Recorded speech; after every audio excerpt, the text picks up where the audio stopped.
Alright students, तो देखते हैं ये वाला क्वेश्चन कैसे होगा।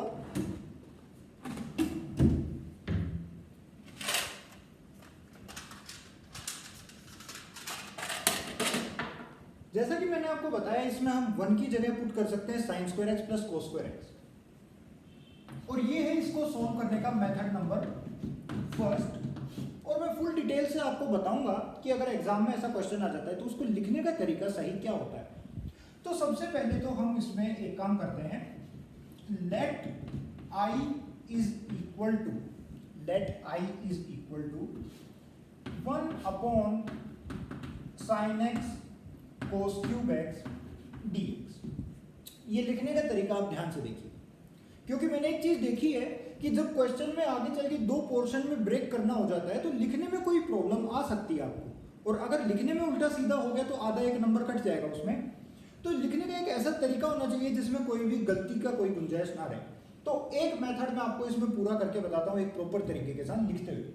सो let i is equal to 1 upon sine x into cos cube x dx।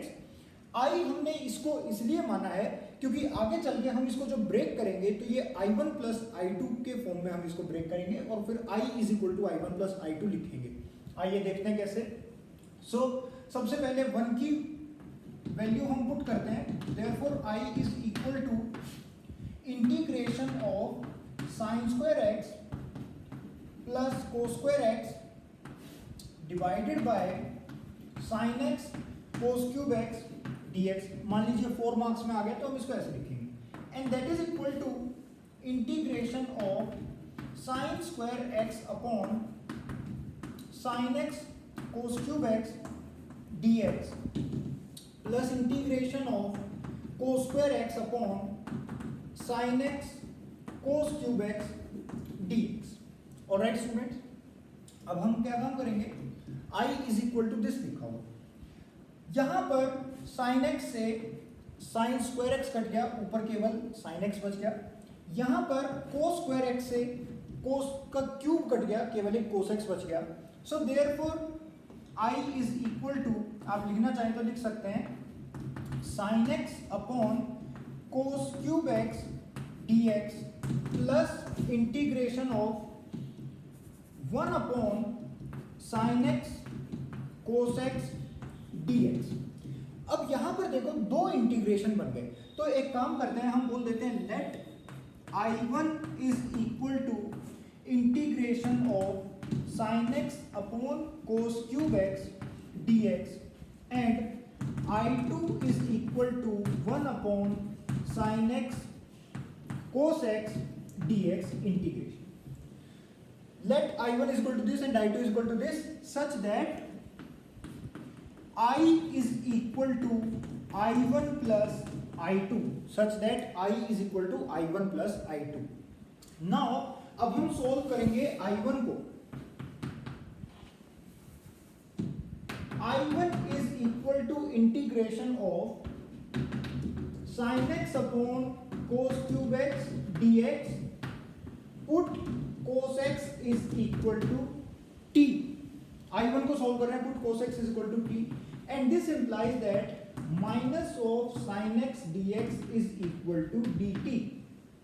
Therefore I1 is equal to minus बाहर चला गया dt अपॉन टी क्यू का इंटीग्रेशन क्या होगा, that is equal to minus of t power -3 का integration, और t power -3 का integration होगा t power -3 plus 1 upon -3 plus 1 plus constant of integration c, that is equal to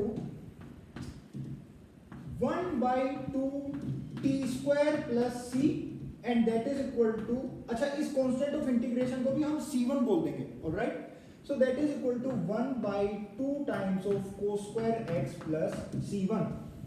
okay, i1 हमारा solve हो गया।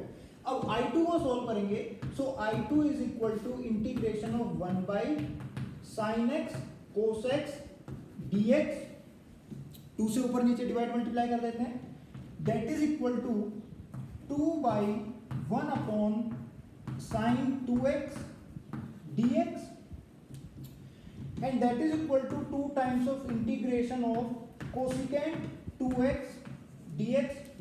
अब कोसिकेंट x का formula क्या होता है?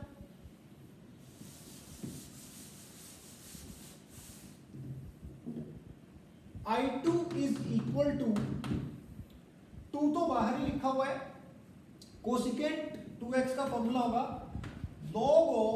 log at the base e mod of cosecant 2x plus cot 2x mod plus constant of integration c2। Constant of integration इसमें लगा दिया हमने c2, लेकिन ध्यान रखना कोसिकेंट वाले फॉर्मूले में बाहर एक माइनस साइन भी आता है, और क्योंकि ये कोसिकेंट 2x का इंटीग्रेशन है इसलिए हम इसको एक 2 से भी डिवाइड करेंगे, क्योंकि कोसिकेंट 2x है तो एक 2 से भी डिवाइड हमको करना पड़ेगा, और बाहर एक माइनस साइन भी कोसिकेंट वाले फॉर्मूले में आता है। Okay, therefore I is equal to 1 by 2 times of cos square x plus नहीं माइनस, 2 से 2 कट गया, और माइनस क्योंकि प्लस I2 करना है लेकिन I2 में एक नेगेटिव साइन भी है, minus log base e of mod of cosecant 2x plus cot 2x plus constant of integration c, और ब्रैकेट में आप लिख सकते हैं c is equal to c1 plus c2 is constant of integration, तो ये फाइनली आपका आंसर बिल्कुल एकदम करेक्ट फॉर्म में लिखा हुआ है। अगर आप इस पूरे तरीके से करते हैं तो पूरे क्वेश्चन में कोई भी मार्क्स आपके नहीं कटेंगे। ऑलराइट स्टूडेंट्स, सो सबसे पहले हमने i बोल दिया उसको, i is equal to this, और फिर ब्रेक करके i1 और i2 मान लिया such that i is equal to i1 plus i2। i1 को सॉल्व करने का तरीका क्या है, cos x को t पुट कर दिया, ऊपर minus sin x dx dt में चला गया, फॉर्मूला लगा दिया। अब यहां देखो हमने ऐसी छोटी छोटी बातें नहीं लिखी कि x to the power n का इंटीग्रेशन होता है x to the power n plus 1 upon n plus 1। Formula लिखने की जरूरत नहीं है, आप डायरेक्ट फॉर्मूला अप्लाई करिए, ठीक है। और i2 is equal to this, solve कर दिया, और फिर यहां पर ये फाइनल हमने आंसर लिख दिया। लास्ट में हमने c लिखा है यहां पर, और ये बात बता दी कि c is equal to c1 plus c2 where c is the constant of integration. Clear है? इस क्वेश्चन को करने का एक मेथड और भी हो सकता है। मेथड नंबर 2 देखिए,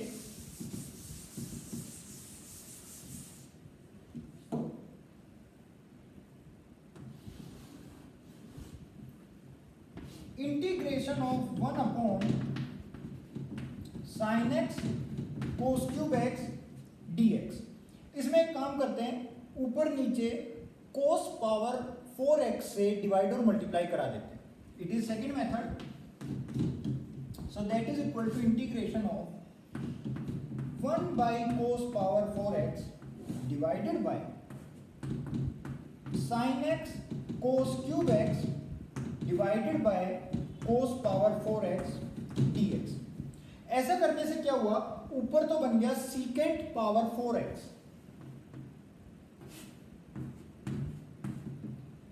सीकेंट पावर 4x, और डिनोमिनेटर में बन गया cos क्यूब x से पावर 4 कट गई और केवल एक cos x बच गया, डिनोमिनेटर में बच गया tan x, और यहां पे लिखा हुआ है dx। ये जो सीकेंट पावर 4x है इसको हम लिख सकते हैं secant square x multiplied by secant square x, और एक सीकेंट स्क्वायर x को हम लिख सकते हैं 1 प्लस tan स्क्वायर x।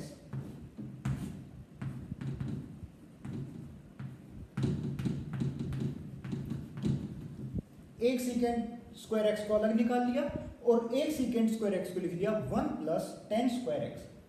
अब स्टूडेंट्स ये जो tan x है इसको हम t पुट करा सकते हैं, तो अगर इसको हम t पुट करा देंगे तो ये बन जाएगा 1 by T plus 1 plus T square by T, और फिर उसको फर्दर हम इंटीग्रेट कर सकते हैं। देखिए कैसे,